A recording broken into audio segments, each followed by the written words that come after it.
Well, hello. It is Monday, the 5th of December, 2022. Welcome to the War on Error. Thank you all for coming along. We've got, who have we got tonight? We've got Jacob here. We've got Pineapple Boy. Hi, Pineapple Boy. We've got David. We have Mad Monk, 33. We've got Duke Venues. We've got Chatty Rat.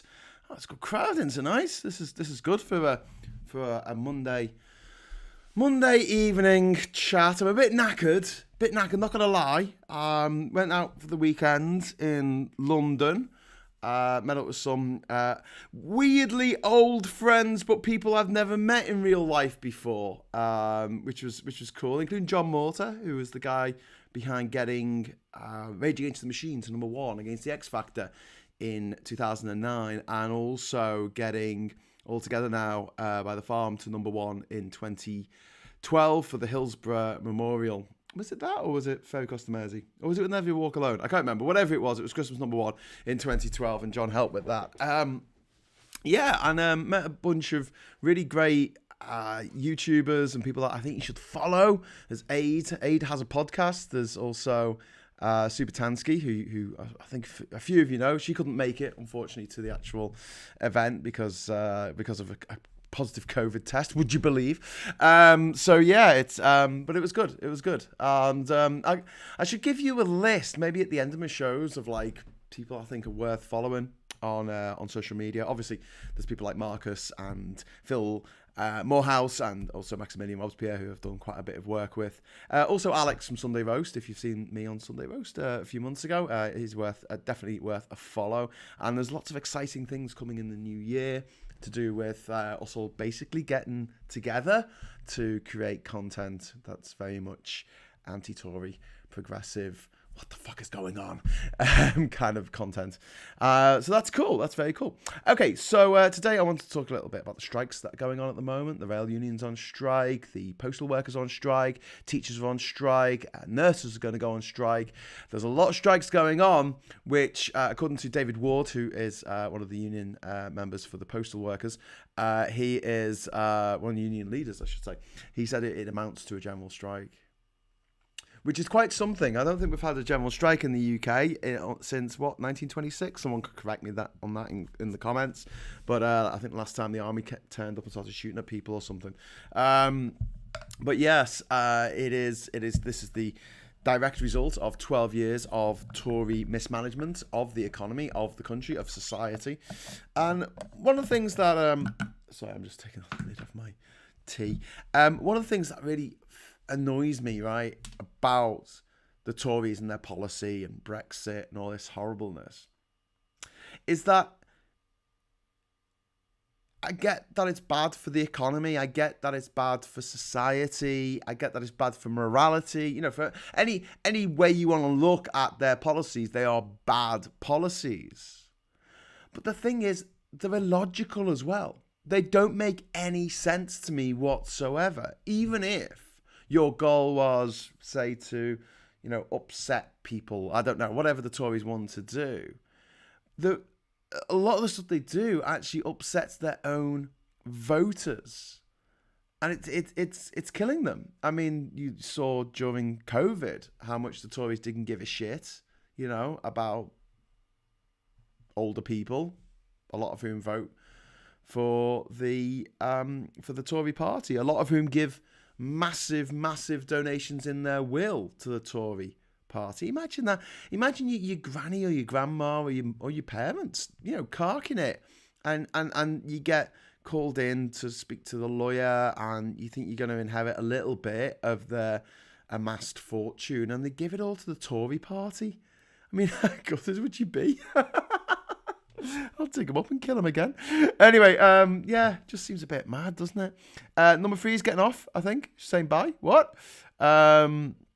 I don't do social media as it's too depressing, says Mad Monk.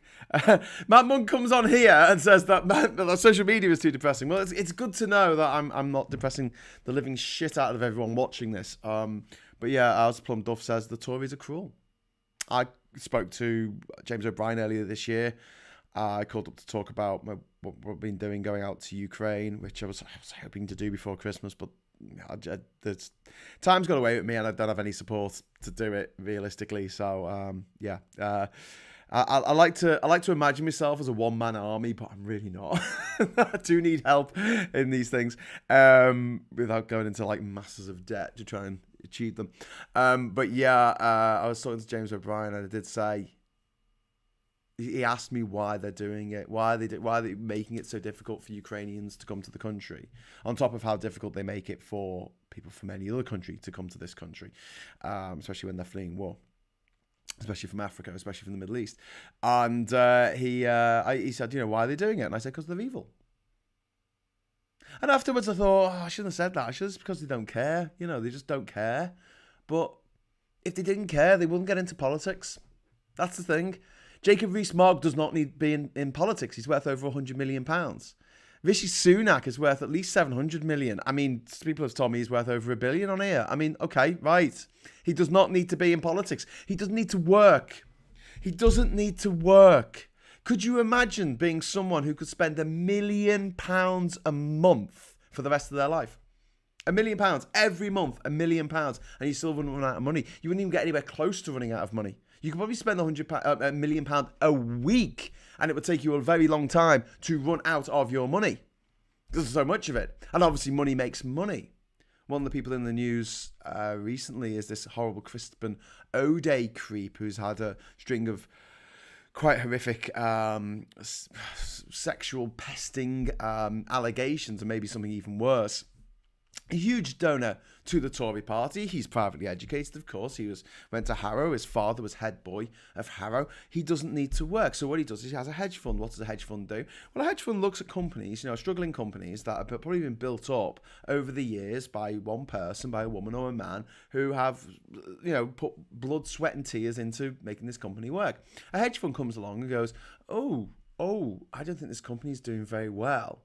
So what we're going to do is we're going to bet against it. We're going to short the company, all right? So basically, we're going to buy shares and on a promise, on a guaranteed price for those shares, knowing that they'll go down, because once a hedge fund gets interested in a company, the investment goes down. So basically, they're not just vultures circling a carcass. They're more like a Komodo dragon that actually, bites its prey and then stalks it for 5 days until it finally dies of the poison that it's ingested from the bite. That's got into his bloodstream, I should say, not ingested. That's something different. But yeah, the fact remains that the kind of people like Crispin O'Day, they make money because they were born into money, and money makes money. But the type of money that he makes, the shorting of companies and the pound during the Brexit vote. I mean, he shorted the pound and made loads of money out of the Brexit vote. A Brexit vote that he funded to a large extent. He gave lots of money to the Vote Leave campaign or Leave.eu, one of them, probably both. That's just great. So a huge donor to the Tory party. An evil, evil man. An evil, horrible little fat man. A horrible little ugly fat man. And he gets away with it. Is he going to go down for these allegations of being a sex pest? I doubt it. I'd like him to, but I doubt it.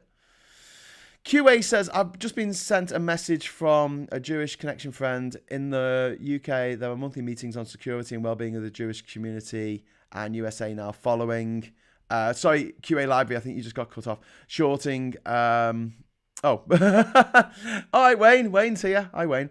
How to spend $1 million in a week. I ain't got no clue. David, good luck with that. Well, that was the whole point of Brewster's Millions, wasn't it? But if you want to lose money very, very quickly, invest in Meta or Twitter. Meta or Twitter. That's Facebook or Twitter right now. I mean, oh my God. I read today that Facebook's share value is back to what it was in 2016.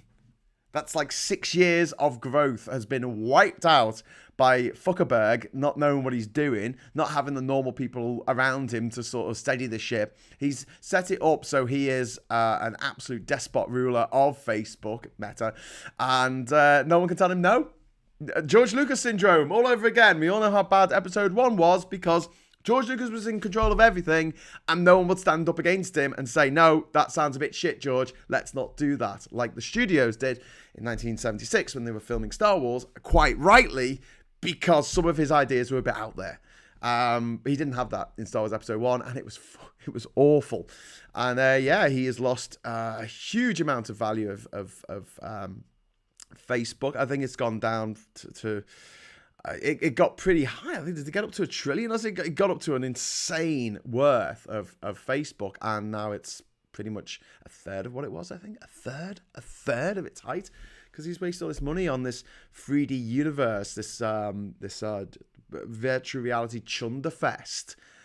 I don't know how much he spent on research. It's like $12 billion. $12 billion on making something look worse than the video from Money for Nothing by Dire Straits, because in that they had legs, and in the metaverse they don't have legs yet, or some of them only have legs now and again.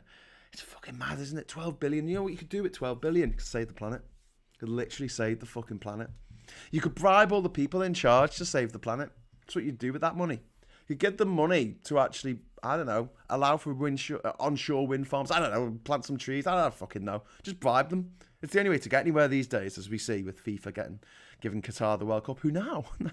After my rant the other day, I couldn't believe this when I read it. They're going for the Olympics. Qatar are going for the Olympics. And it's not like the IOC are corrupt in any way, shape or form. If Labour won't rejoin the EU, we are stuffed. Yeah, and Keir Starmer, I think, again today reiterated the fact that he's not going to think about rejoining the single market. There are Tories talking about rejoining the single market, mate. Don't let them steal a march on you, Christ's sake.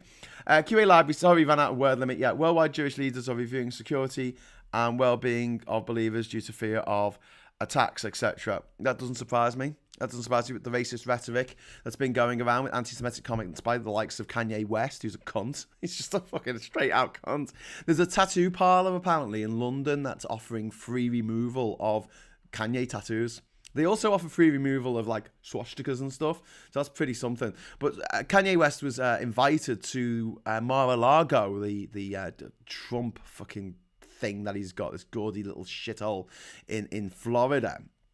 And one of the other people who got invited along was this horrible little man, I've forgotten his name, thank God, who is a straight-up anti-Semite. Kanye has come out with some horrifically anti-Semitic remarks in the last few weeks, and it's just like, yeah, I do worry for my Jewish friends and family. And do you know what? I worry for myself in a way, because a lot of my friends are Jewish, and if it comes down to it, I will be standing up for my friends. I will. I know I will. It would be easier not to say anything and go, oh, it's all right, it's all right. I'm a white Anglo-Saxon Protestant. Leave me alone. Leave me out of this. But I wouldn't do that. Number 3, don't forget to add me to Telegram, mate. That's from David. Okay. SM implies freedom of movement. It does indeed. Froid, you don't believe in Brexit enough, Froid. Kanye is a fucking melt. This is from Wayne. Fuck him and fuck all that follow him, cunt. Wayne, why don't you tell us what you really think? No, he's lost it. And it's horrible when someone with that much wealth and power loses it. It's very dangerous. It's why no one in this country should be a billionaire. Every billionaire, as someone once said, marks a failure of policy by governments around the world. I mean, we should not have any billionaires. No one person should be worth that much. In the same way that no one American fucking president should have so much power. I've moaned about this all the time, but well, not all the time, but I mention it now and again. The US president is mad. Like, it's mad. Sorry, the presidency, not necessarily the president. Well, they've had a few. But you are in charge of the government, like a prime minister. But you're also in charge of the state, like a monarch. You're in charge of the army, like a colonel, the field marshal. You're in charge of the Navy, like a fucking admiral. You're a commodore, whatever the fucking top rank is. You're in charge of the Air Force. You're in charge of the FBI. You're in charge of the CIA. You can appoint judges all over the country. You're in charge of the judiciary. Fuck me. I mean, what? You're in charge of the Supreme Court. If anyone carks it or retires off the Supreme Court, you get to put your choice into the Supreme Court. I mean, it's just fucking bonkers. He's in charge of the fucking Coast Guard, in charge of the fucking wildlife fucking reservations. How is one person in charge of all this shit? Are you mad? Are you fucking insane? Do you know what happens when one person is in charge of all this shit? Star Wars Episode 1, or what's happening to Facebook right now, or what's happening to Twitter right now, which is also in a meltdown because the guy who runs it, no one sat him down and done some sums and said, listen, mate, you get X amount from advertising. It's about 90% of Twitter's revenue comes from advertising. About 10% comes from, I don't know, subscribers, Twitter Blue, whatever it's called. So he's got rid of the 90% and he's concentrating on the 10%. Which I don't get. I just don't understand. It's a bit like when Labour decided to sack off all of the people who wanted to stay in the EU and marched against, Brexit. And they decided to concentrate on the sort of tiny number of Labour voters who were mad Brexiteers. And it was like, but there's less of them. Why didn't you go after the bigger number and say, right, this is wrong, what the Tories have done, they're fucked up, let's call for an inquest, let's say this or that this referendum wasn't free or fair, that they cheated, and it comes back that, oh, well, the Remain campaign cheated as well. Fine, doubly so. What, so we ran a race, everybody cheated in the race, and you still allow the result of the race to stand?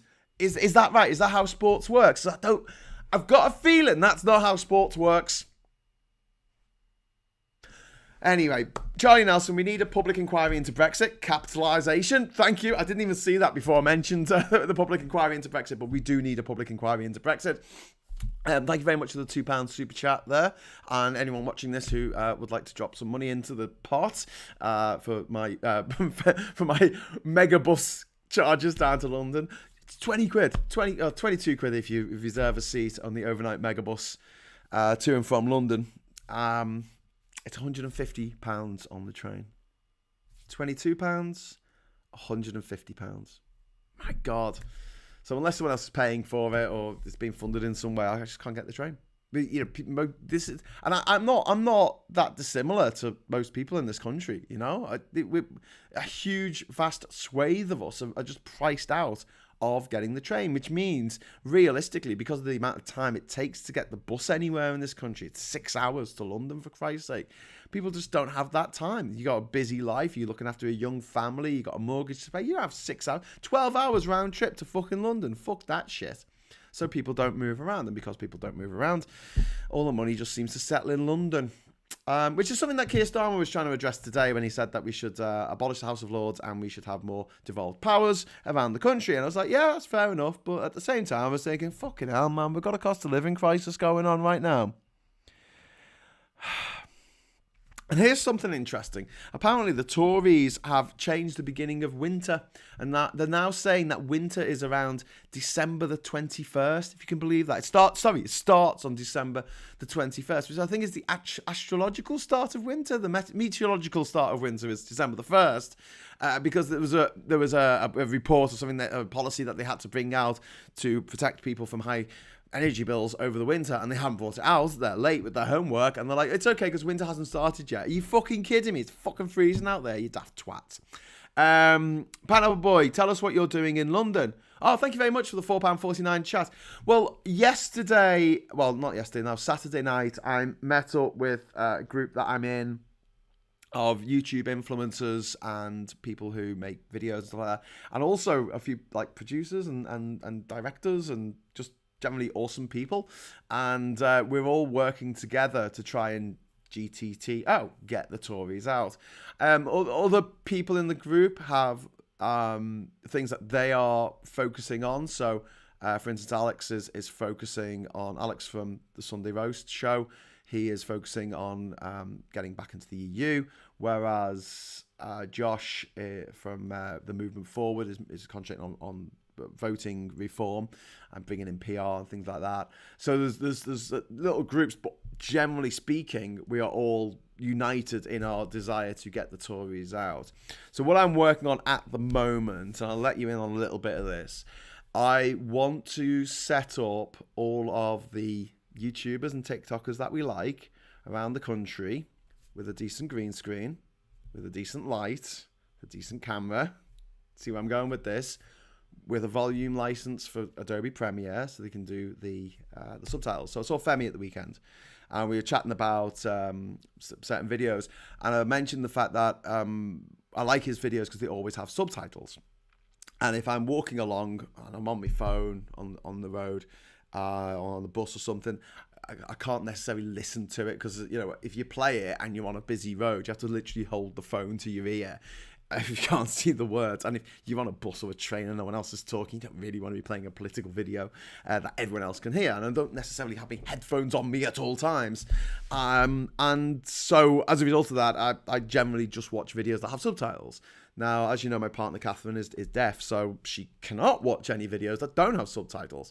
So whereas it takes a little bit longer for Femi's videos to come out, so he does a response, if he does a response to Question Time, Prime Minister's Question Time, it might not come out till sort of 7, 8 in the evening, whereas Peter Savanovic gets his video out very quickly, usually before 3 p.m. But Peter's video generally doesn't have subtitles on. So I said to Femi, you know, could you speed up the workflow? And he said, well, you know, it takes some time, because he does what I used to do before Adobe Premiere added a really good transcoding thing, which is I used to upload my videos to YouTube on a private channel, leave them for an hour, and then they'll get magic subtitles that were generated by YouTube, and then I'll download the SRT file, and then I'll hard code that SRT file onto the video, which sometimes meant editing it. And when you open an SRT file, for some reason it would only open in Notepad on my computer. I'm sure someone's going to tell me that there's something better that you can use, but basically it wouldn't tell me about spelling mistakes. It wouldn't give me a little wavy line under the spelling mistakes, which is really frustrating. So you'd hard code the video, you'll re-render the video, and then you'll upload it, and then you go, oh shit, there's a howling spelling error. Or, you know, I've gone on for 5 minutes about Brexit and it's come up in the subtitles as breakfast every time. So yeah, Wayne's saying nerd. Yeah, well, Wayne, you know, if I turn up at your house with a bunch of free stuff, a nice microphone, nice little pop-up green screen, I'm sure you're not going to be calling me a nerd then, are you, mate? Are you? That's Wayne, by the way, from the Bin podcast, which is on Thursday evenings, starts about 8:30. But yeah, well worth checking out, by the way. Okay, book a survey from my firm and I can pick you up. I drove to King's Cunting Lynn, I don't even know where that is, to look at an already insulated house they have for. Oh, cool. Do you have to pay for a survey? come up and survey my house. It's fucking freezing.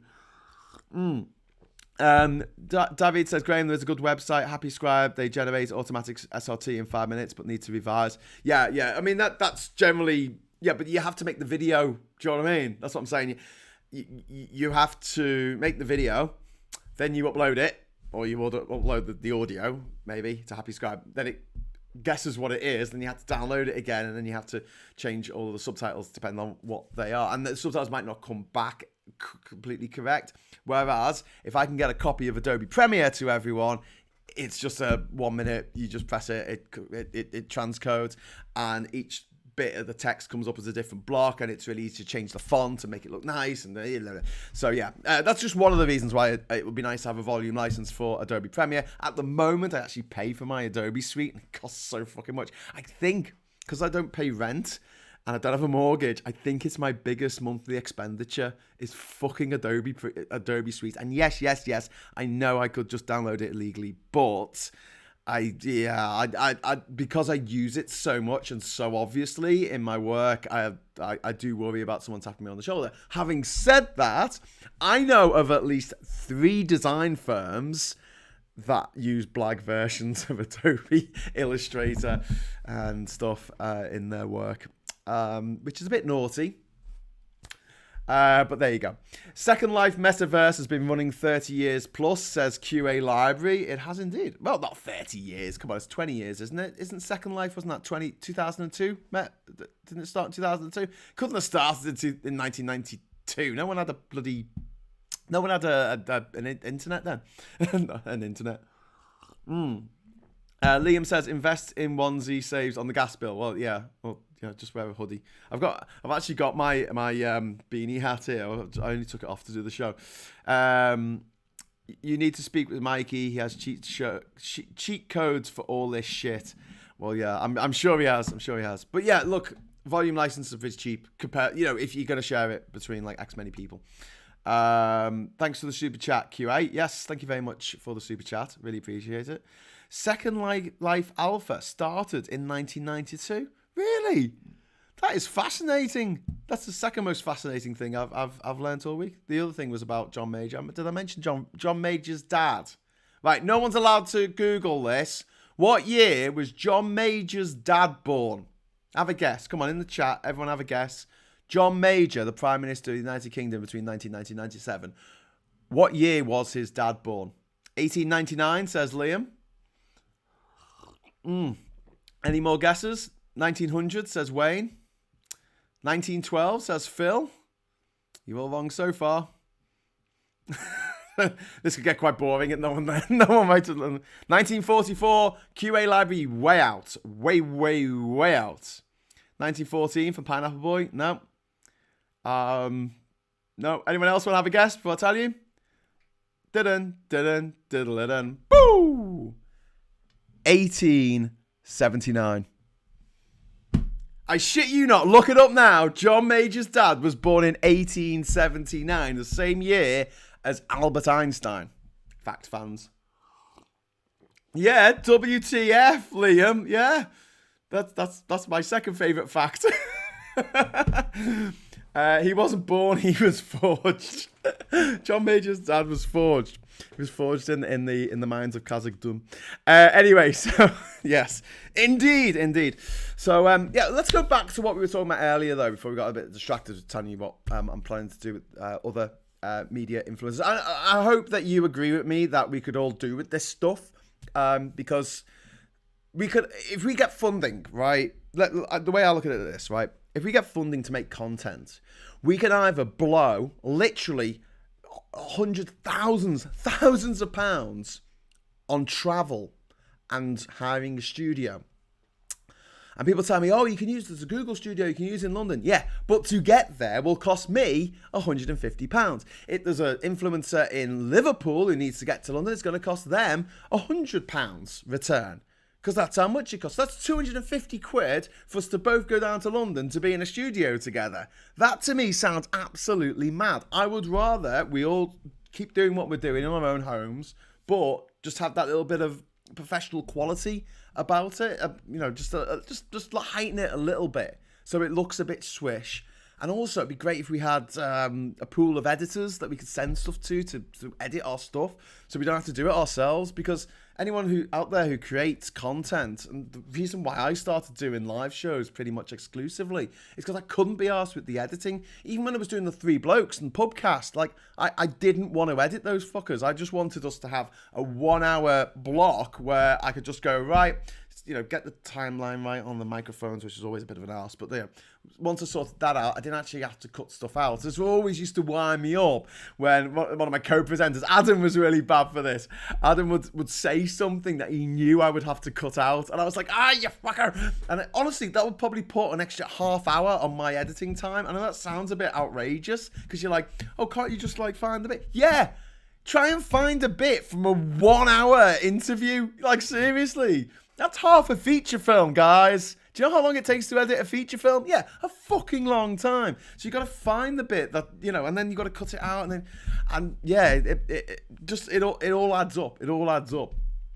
Anyway, Stagecoach is £8, says Liam. No, it's not. No, Stagecoach return is not £8 to London unless you I don't know, you buy it 3 weeks in advance or something.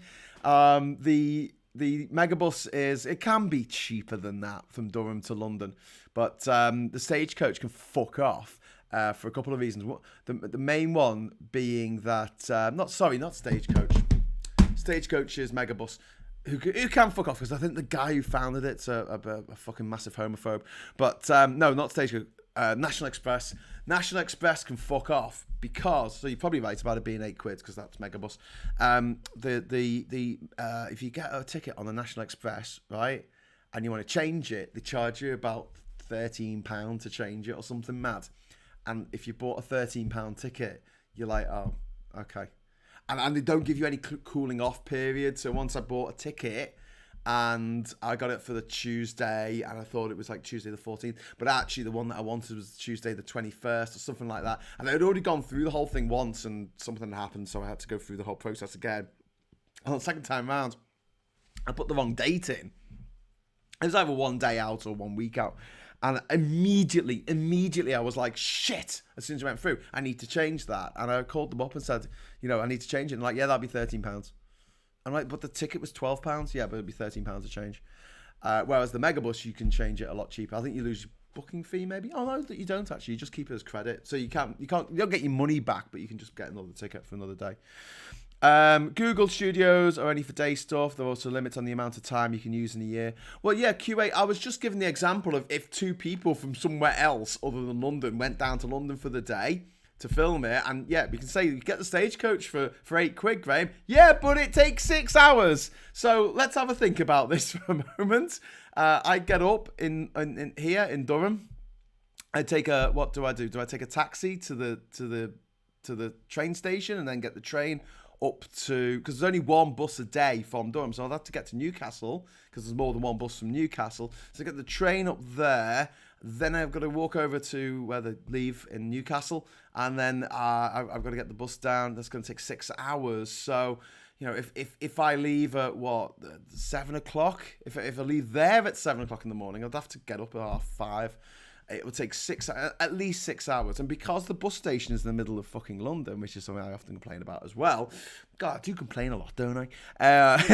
It's supposed to take 6 hours. That's if it only stops in a few places along the way. It might not. It might stop in more places along the way. It might take 7 hours. It might take 8 hours. I might not get there till 4 in the afternoon. Then I've got to get from Victoria to wherever the fucking studio is, which will probably take another hour because it's London. It's like normal life, only more inconvenient. And then I've like half an hour in the studio, and then I've got to go back to the bus station and get on a bus that arrives back up here at 3 in the morning. And then how do we get back from Newcastle? There's no trains at that time. See what I mean?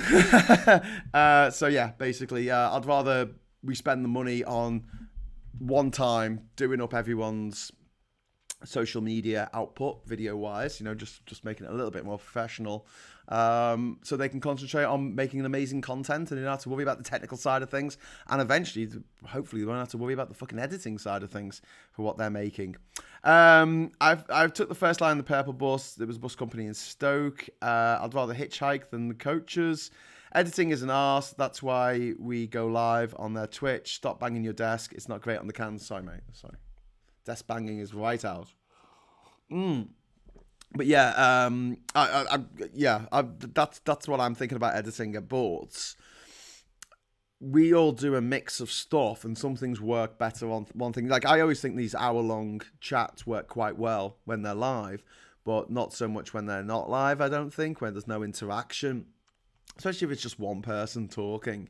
But if we can, for instance, do if I was to travel around the country doing more pubcasts, and I had enough funding to do that, that would be quite good, because we could do pubcasts, talk to Labour MPs or something in their constituency in the pub, which I think would make a pretty good 1 hour show.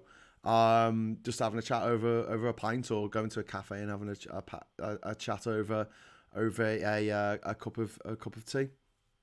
How dare you try and be professional on YouTube? Guards, arrest him. Well, professional means that you're getting paid for what you do. So, yeah, I think it's what we all try. It's all what we all aim for. I can jump on if we schedule them right, says Wayne. Yeah, I know, Wayne. Well, listen, Wayne, I'm going to try and get back down to London as soon as possible. I might not be able to do it before Christmas now, but I will be coming down definitely in the new year. So I've got people to meet. So let's arrange something properly. All right. Yeah, and also I didn't tell you, but I'm also working on a little other side project at the moment, which is I want to start making travel shows again. Oh, I miss doing the Hughes of the World shows. I couldn't really keep going with them because it was taking me all day to prepare for them, and I was just getting nothing else done on Thursdays because I was just spent the whole day researching, writing the script, and it was a bit of a loose script, but writing me points down and stuff, trying to get stuff together. And it was great that people liked it, you know, you guys especially. But yeah, it just wasn't cost effective enough. It just wasn't. I couldn't really do that much work for 20 quid. And obviously Google takes a massive cut of any super chats that come in. So it's probably like one day's work for £14. And I'm pretty sure that's kind of like, I don't know, if you hear about someone getting that for working all day in a iPhone factory, you'd be like, what? Yeah. You could write a travel book. Thank you, Pineapple Boy. Yes, I could. But again, it's not cost effective. If I'm going to be doing this kind of stuff, I need to get paid for it because it's so much time. But you'll be pleased to know, Pineapple Boy, that I have an alarm on my phone every morning now at 7 o'clock. At 8 o'clock, I've got to get up and take the kids to school. But 7 o'clock, and I sit there, and I've got to write for an hour. That's my rule. I have to write for an hour. So hopefully, we'll start seeing some movement on book 2. And I know I promised that like 2 years ago, 3 years ago, fucking, I don't know, 10 years ago when I finished my journey. But yeah, it will.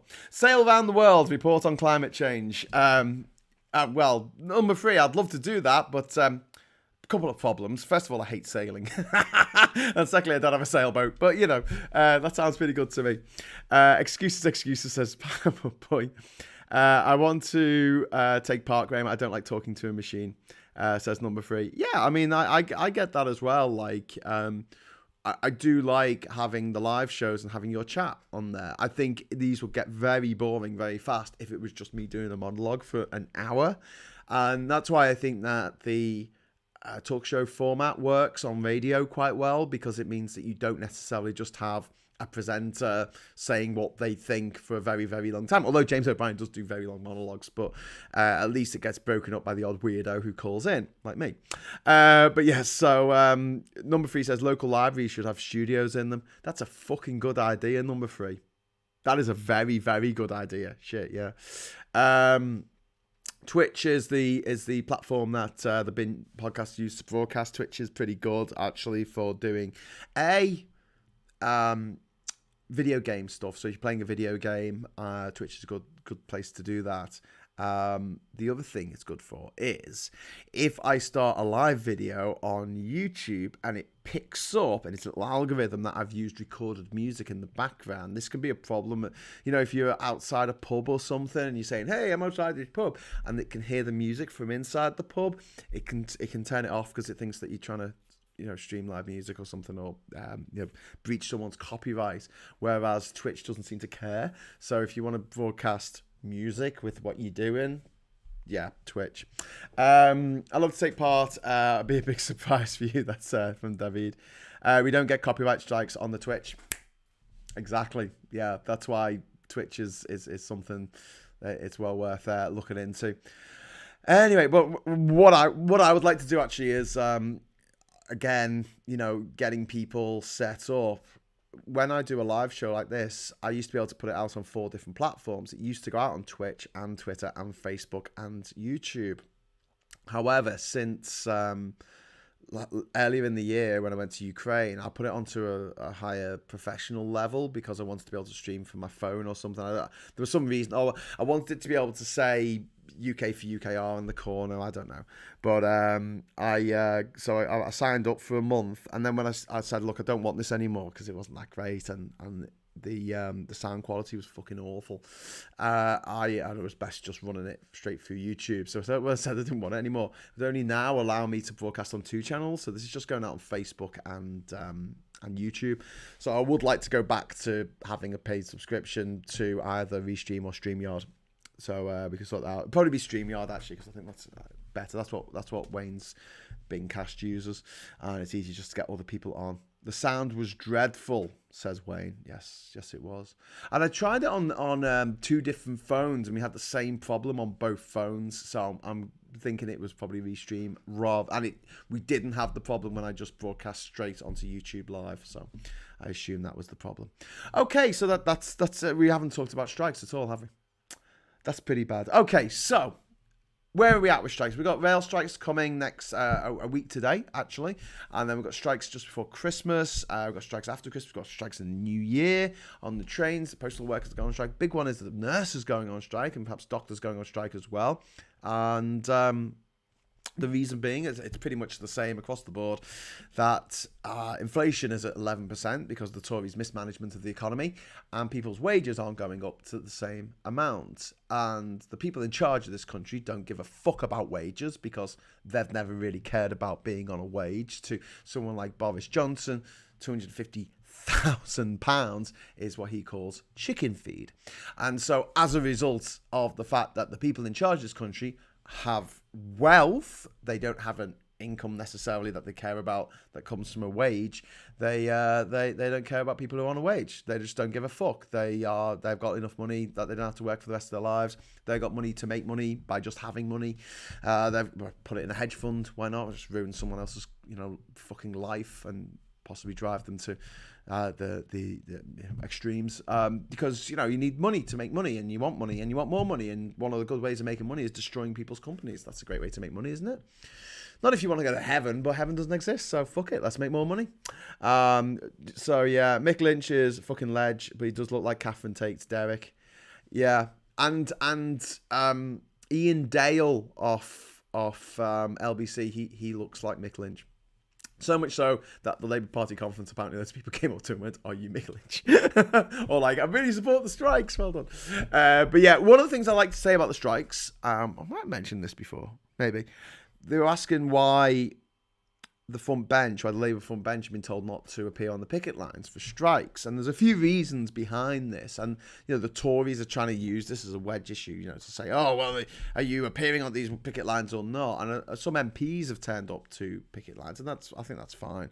But let's remember that Labour are there to get into power. They're not there necessarily to support individual strikes. They're there to get rid of the Tories and make things better for all workers across the board. And also, I don't remember, I mean, he might have done, but I don't remember Neil Kinnock, the Labour leader in the 80s during the miners' strike. I don't remember him being on the picket lines with Arthur Scargill. I don't remember that. If that's something that happened, you can fill me in, but I don't think that's something that happened. I don't call any Lexity legends, says Pineapple Boy. Yeah, because let's not forget, Mick Lynch is a Lexity, yeah. He still is as well, which is really, really weird. Yeah, the fact that he doesn't seem to understand that Brexit is really, really bad for British workers. It's bad for anyone on a wage. It's as simple as that. Those with inherited wealth are all right. Those with wealth are all right. And what we really need in this country is just a wealth tax. We need to start taxing people for what they've got. Like, when it's an outrageous sum of money, when it's more money than they can possibly spend in several lifetimes. We need to start taxing that. And when they start investing in things, when they start doing little shady bastard things like what a lot of rich people do, which is to go to a bank and say, "Hey, how's it going? I'm worth 50 billion. Can I borrow £1 billion?" And the bank's like, "Yeah, you're worth 50 billion. You can borrow £1 billion." So they take out a loan of £1 billion. And that's not earnings, is it? So they don't pay tax on it. If you earned £1 billion, the government will get half of that in tax, right? One way or another. They'll get half of that in tax if you earned it. But if you go to the bank and say, "Can I have this as a loan?" you don't pay any tax on it whatsoever. So you just have all this money to play with. And that's what Trump does again and again and again. He gets loans out from banks and just plays with it and just has fun. It's someone else's money. You're not really worrying about what you're doing with someone else's money because it's not your money at the end of the day. You can spend it all, fritter it away. It doesn't matter. You go to the bank, go to another bank next year and ask for another $1 billion. Tax free. Can I have some free money, please, bank? I'm rich. And also, rich people are given stuff, especially rich celebrities. So you got a celebrity who's a multi-millionaire, came from money as well, privately educated actor, and they get a load of free stuff. They get free clothes. They get free... What? You get free clothes, yeah? You got to pay for the clothes at Oxfam, yeah? Right? You got to pay for them. You don't just walk in and say, "I've got no clothes, can I have some for free?" They won't let you. I've tried. You got to pay for food. You got to pay for clothes at a jumble sale. You can't just go in and say, "I could do with some clothes." I mean, maybe you can negotiate. Maybe if you're particularly charming, you might be able to get a pair of pants or something, or a top for nothing. I just told a couple of jokes, I don't know. But generally speaking, they don't throw fucking clothes at you, especially designer label shit. But rich people, they get free clothes. They get free food. They get hampers given to them. from Waitrose. Oh, fucking, they don't need it. I mean, well, they need food, but like they can afford to buy fucking food, guys. And all these fuckers who go to the Oscars, they turn up at the Oscars and they get given like a goodie bag, like a Gucci goodie bag or something. It's like worth $30,000. And it's full of goodies, all like jewelry and shit. It's like, what the fuck? Sorry, you get what? You get a fucking little bag worth more than the average American fucking worker earns in a fucking year. And you're already a fucking millionaire. Great. It's just mad, isn't it? And then if you're rich enough to afford an electric car, you don't have to pay for petrol or the diesel, which is incredibly expensive at the moment. You don't have to pay to get the bus, which is incredibly expensive. It's £3.60. I think it's £3.60 when I went to town the other day in Durham. 10-minute fucking bus ride. 10 minutes, £3.60 one way. One fucking way. Are you fucking kidding me? In London, where all the rich people live, it's £1.50 on the bus, isn't it? For one journey. How shit is that? It's cheaper in fucking London. And if you work in London, you get London allowances. Well, cheers for that, knobheads. Although we do have a spare room, so that's something, one up that we've got on London. Anyway, Labour won't be believed if they aren't Labour, surely. What? I don't get that. I'm picking plants for the apothecary. I can never say that word. Oh, you do. You're playing Minecraft. Interview chats. Indeed. So, I'm going to wrap up soon. But talking about the strikes, I think that Labour need to be talking about the strikes. Not about voting reform. Not about reforming the House of Lords. Just... Oh, God. You know, that was the thing. It was a slow news day today. There wasn't any particular big things in the news. Apart from the new Harry and Meghan trailer was just dropped. Yes. I'm feeling all the energy from from all the old little horrible little racists who hate Meghan for some reason. They can never really articulate why they hate her, but we know why they hate her. But you can just feel like a disturbance in the force of all these blood vessels bursting all over the country. Like, yeah, Meghan! And I can't wait till the episode drops in 3 days' time, the first episode. I will be watching it. Maybe we could do a live fucking watch along or something. But yeah, I'm very much looking forward to watching that on Netflix. And I hope that it is a massive, massive fuck you to the establishment, to the royals, to the freaking government that we have, and especially to Rupert Murdoch, the Barclay brother. There's only one now. Good. The Lord Rothermere. And yeah, and Desmond fucking what's his name? The fucker who owned the Express. He doesn't anymore, but he was it was Desmond Morris. No, he did cat watching and dog watching. What's his name? Desmond something. Richard Desmond. That's the fucker. Richard Desmond, who was this owner of all these Razzle. Did he own Razzle? Fiesta? You know, the wank mags of the 1980s? Yeah, he made all his money out of wank mags and then used that to buy the Express and was a massive Brexiteer. When I was working in Northern Ireland, this is from QA Library, the civil service, it was pointed out that it got paid 5k less than the same job in London and Scotland, but in Northern Ireland they had more holidays. Bit mad. Duke says, I need those potions, man. Wayne is singing Boney M for some reason. I don't know why. But yeah, maybe he's gone delirious after falling from a crevice in a mountain and he's crawling back to civilization. If anyone can name the film, I'd be very impressed. Okay, so yeah, Sunak keeps saying strikes hurt workers. Yeah, wasn't he saying that they're helping fucking Vladimir Putin or something? Strikers are helping Vladimir Putin?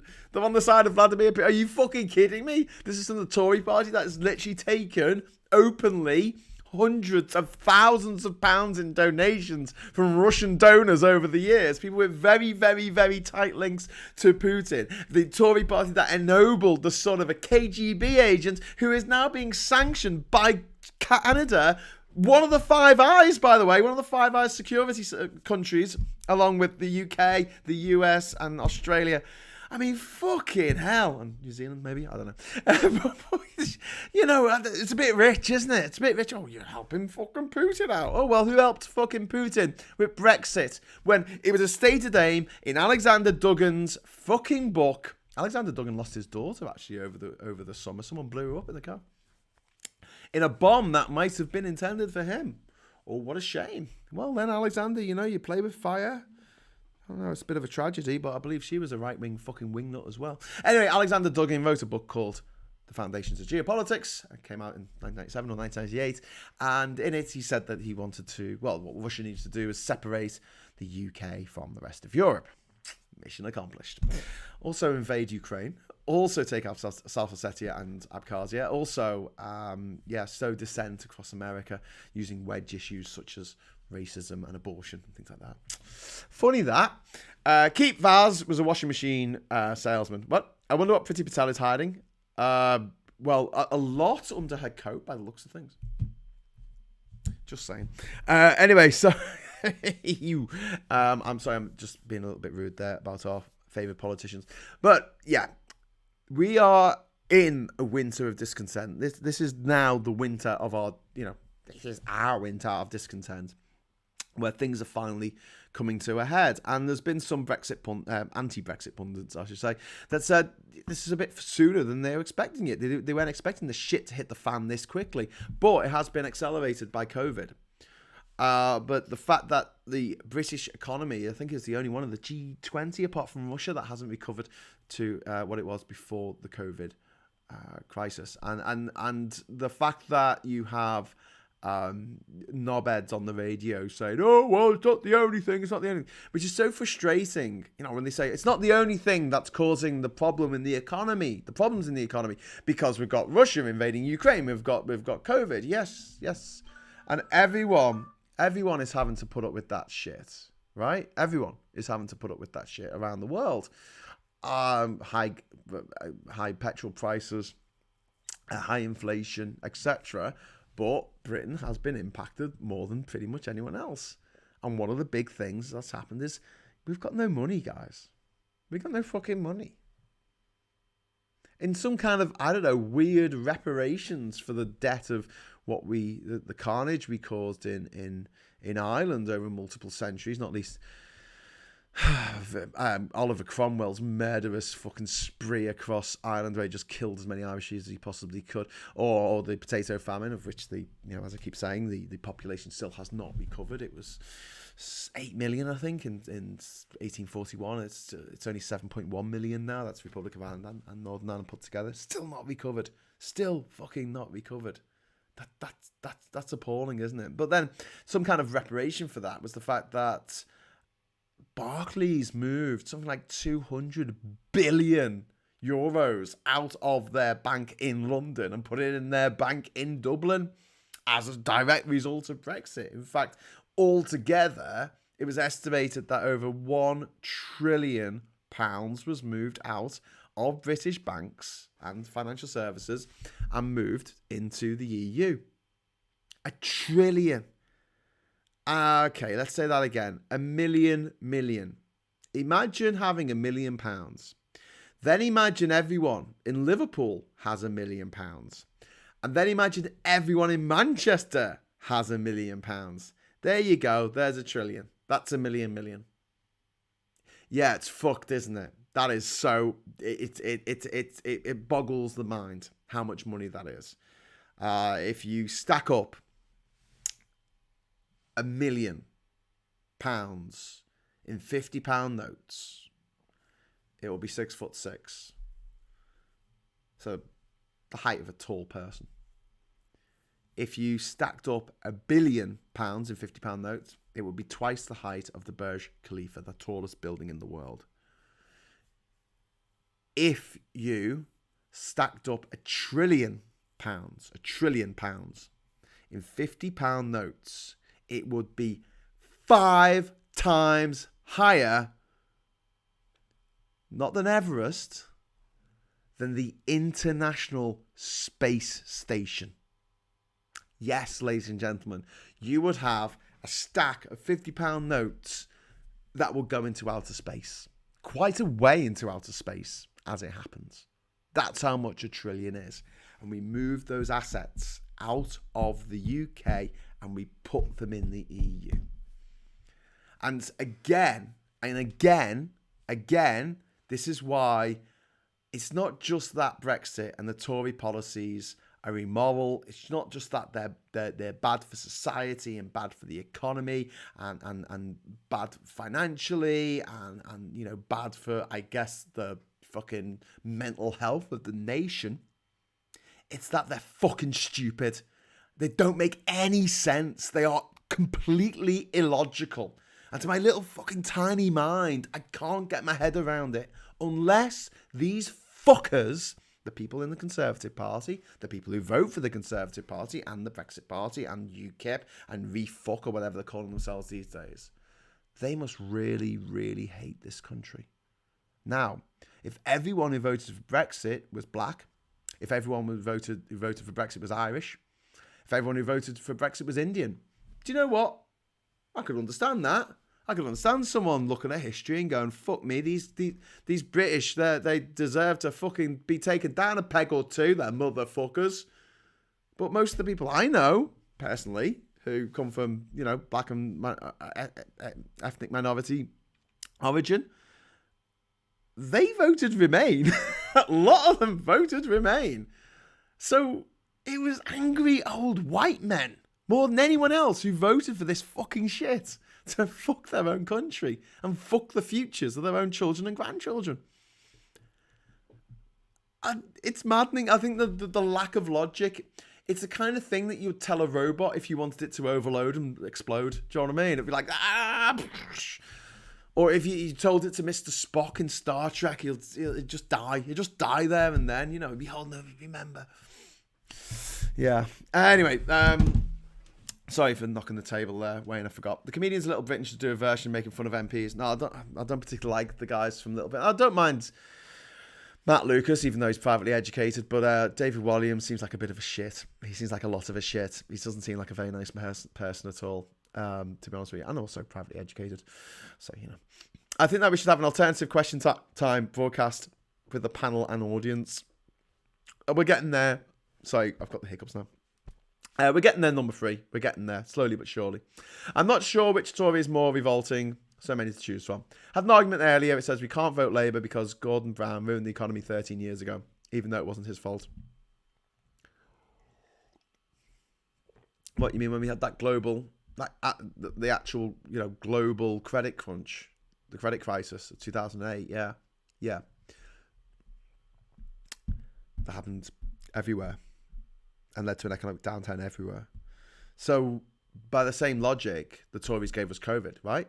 And the Tories caused the invasion of Ukraine, okay? Because they were two worldwide events that have affected everybody.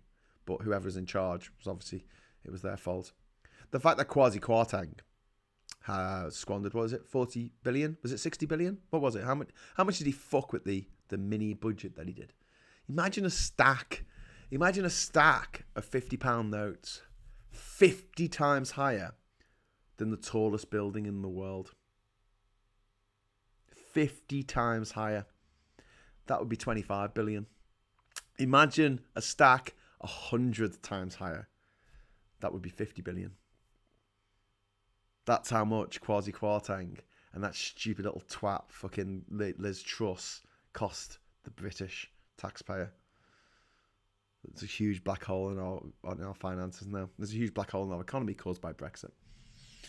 These Tory fuckers have got to go. They've got to go. They've got to go. And it's not enough. It's not enough just for them to be beaten in the next election. I want the Tory party crushed. I want it on its knees. I want it ground into fucking ash. I want the Tory party gone. I want it to not exist anymore. I want us to pull the Overton window back to the centre where it used to be. And the Tory party can just into non-existence. Because after 400 fucking years of the Tory fucking party taking the piss every time they get into power, this is just the end of it. It's got to be the end of it. And to have this gang of fucking vicious clowns in charge right now at this time in history, 200 years ago wouldn't have been such a massive deal. 200 years in the future might not be such a massive deal. But right now, when we are facing the biggest emergency that this entire world has ever faced in the form of climate change, is just hard. I mean, future generations are going to, I don't know. I think future generations will see old people walking down the street. I'll be an old person then. and we'll get spat at because of what we did or what we didn't do when we had the chance. That's something to look forward to in the future, innit? Thanks, Tories. Okay, anyway, right. Well said, Graham. Bring down the Tories. Absolutely, mate. Let's do it. Let's do it. Let's do it. Right, okay, so thank you very much for watching. I've gone a little bit over time, but that's okay. I came on a little bit late, so that's all right. Wrap it up, you soppy twat, says Wayne. Always very eloquent there with his insults and his lovely use of the English language. Good old Anglo-Saxon there. Okay, so thank you very much for watching. Thank you very much for my super chat. Thank you very much to all of my patrons and my YouTube members. I'll see you again for PMQs on Wednesday at 12 o'clock. Bang on.